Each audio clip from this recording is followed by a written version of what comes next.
مساء الروقان على كل اخواتي في قناة مايا. حكايتنا النهاردة عن الأمانة اللي اتخانت، عن الراجل اللي ساب بلده وسافر يطحن في نفسه عشان خاطر ولية طلعت في الآخر حية لابسة توب ملاك. ركزوا في كل كلمة عشان الوجع لما بيجي من اللي شايلة اسمك بيكسر الظهر. الحارة عندنا في الجمالية كانت مقلوبة، الزينة متعلقة والأنوار مفرودة من أول الشارع لآخره، والكل مستني رجوع المعلم صبحي. صبحي ده كان نوارة الحارة، راجل شقي وتعب وسافر السعودية من وهو عنده 20 سنة، قعد هناك 30 سنة شغال جزار في مكة. صبحي ما كانش بيشوف النوم، كان بيقف في المسلخ تحت درجة حرارة 50 والدم مالي هدومه عشان يبعت كل ريال لمراته رضا. رضا دي كانت بالنسبة له هي الدنيا، الست اللي سابها وهي لسه عروسة وبقت هي المسؤولة عن كل حاجة. كان بيبعت لها تحويلات بالألوفات ويقول لها يا رضا ابني البيت واشتري المحلات وأمني مستقبلنا يا بنت الحلال.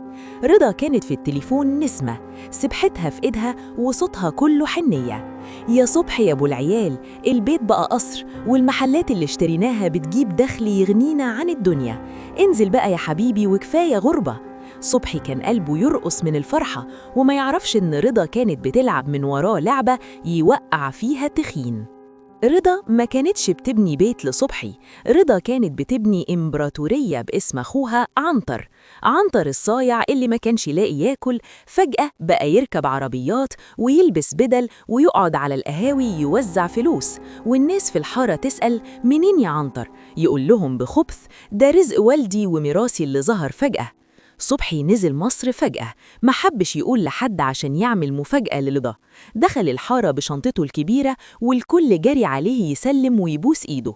وصل قدام البيت اللي رضا قالت إنه قصر، لقى خرابة، بيت قديم متهالك والدهانات واقعة والمحل اللي تحت البيت مقفول وعليه جنزير وصدي.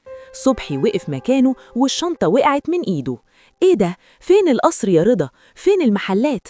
طلع الشقة لقى رضا قاعدة مع أخوها عنتر وهم بيقسموا رزم فلوس على الترابيزة. رضا أول ما شافته وشها بقى ببرص والفلوس وقعت من إيدها. صبحي دخل وقفل الباب وراه بالترباس وبص لرضا وقال بصوت زي الرعد الفلوس دي بتاعت مين يا رضا؟ والبيت اللي اتهد فوق دماغي ده هو ده القصر اللي كنتي بتصوريهولي في الفيديو كول؟ عنتر قام واقف وعمل فيها 7 وقال ايه يا صبحي انت داخل تهجم علينا؟ دي فلوسي وتجاربي واختي ملهاش دعوة. صبحي ضحك ضحكة هستيرية وطلع من جيبه التوكيل العام اللي كان عامله لرضا من 10 سنين وقال لها التوكيل ده يا رضا هو اللي خلاكي تسرقي شقاية، بس التوكيل ده برضه هو اللي هيدفنك بالحياة. صبحي رمى الشنطة في نص الصالة وعينه كانت بتطلع شرار وهو بيبص لرضا اللي كانت بتترعش، وعنتر اللي عامل فيها 7 البرومبا وواقف يحجز بينه وبين أخته. صبحي قرب من عنتر ومسكه من اللياقة وقاله بصوت زي فحيح الأفاعي أنا كنت ببعت الريالات عشان تبنولي سند، طلعتوا بتبنولي كمين. الفلوس اللي على الترابيزة دي يا صبحي مبعوتة عشان أجهز بيها منا بنتي، مش عشان تجيب بيها بدل وتعمل فيها باشا الحارة. عنتر زق ايد صبحي وقاله ببرود يفرس يا صبحي يا جزار انت كبرت وخرفت، الفلوس دي تعبي وشقاية في المقاولات، واختي رضا ملهاش دعوة بيك، دي كانت بتشلك القرش الأبيض لليوم الأسود، واليوم الأسود جه أهو. رضا دخلت في الكلام وهي بتصوت ولابسة توب الضحية. يا فضحتي في الحارة، جوزي راجع من السفر يتهمني في ذمتي، يا ناس الحقوني. صبحي سكت فجأة وضحك ضحكة باردة خلتهم يتسمروا مكانهم. قعد على الكرسي وحط رجل على رجل وقال ماشي يا رضا، ماشي يا عنتر، أنا اللي غلطان. صبحي ساب البيت ونزل والكل افتكره اتكسر، بس صبحي الجزار ما بيتكسرش. صبحي راح لواحد صاحبه قديم في السجل المدني وقاله يا عادل عايزك تطلع لي قيد عائلي لرضا بنت منصور. بعد ساعتين عادل خرج ووجهه مخطوف وقالوا يا صبحي رضا ملهاش إخوات رجالة أصلاً، منصور ما خلفش غير رضا وبنت تانية اسمها محاسن. صبحي حس إن الأرض بتلف بيه، أمال مين عنتر ده؟ صبحي كمل المشوار وراح للمحامي الأستاذ لبيب وبدأ ينبش ورا التوكيل العام. اكتشف المصيبة السوداء. رضا كانت متجوزة عنتر ده عرفي من 5 سنين، وكانوا مغيرين ورق الشقة والمحلات وعاملين عقود بيع وهمية بالتوكيل اللي صبحي عامله لرضا. يعني صبحي حرفياً بقى شحات في ملكه، والبيت اللي هو فيه دلوقتي بقى اسم عنتر. صبحي ما كلمش حد، رجع الحارة ودخل المصمت بتاعه القديم وأخد السكينة الكبيرة اللي كان بيذبح بيها وحطها في جيبه. بس ما كانش ناوي يذبحهم بجد، كان ناوي يذبح خيانتهم.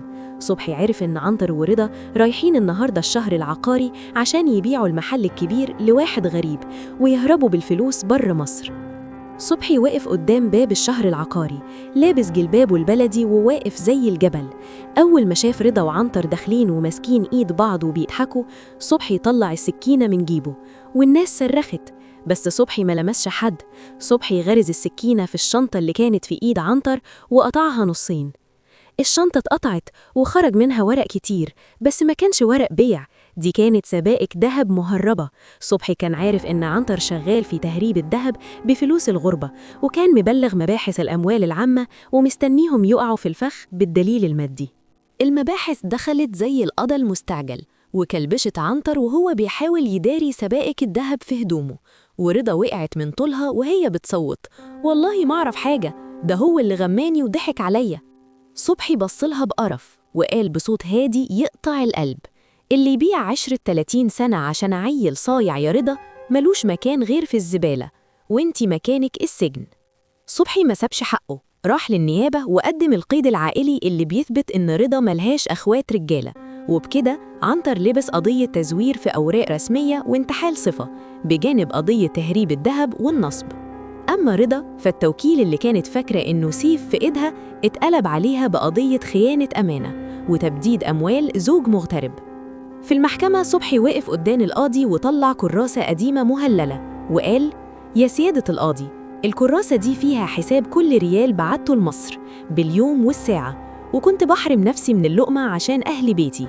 الست دي خانتني مع واحد غريب وصرفت شقاية عليه. أنا مش عايز حبسها، بس أنا عايز حقي اللي راح في الهوا.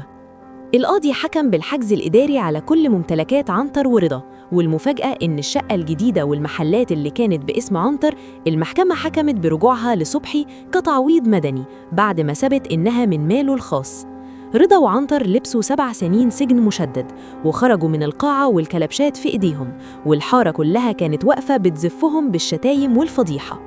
صبحي رجع وقف قدام محله القديم وفتح الزنزير ومسح الغبار عن اليافطة وكتب عليها بخط عريض: محل صبحي الجزار، رزق الحلال ما بيضيعش. الحارة نورت بوجوده من تاني، وعرف إن الغربة كانت قاسية بس الغدر كان أقسى، والحمد لله إن الحق رجع لأصحابه في الآخر. دي كانت حكاية غدر العشرة اللي بتعرفنا إن اللي يبني بيته على رمل الخيانة لازم يتهد فوق دماغه، وإن الستر ما بيحرقش غير القلوب الضلمة.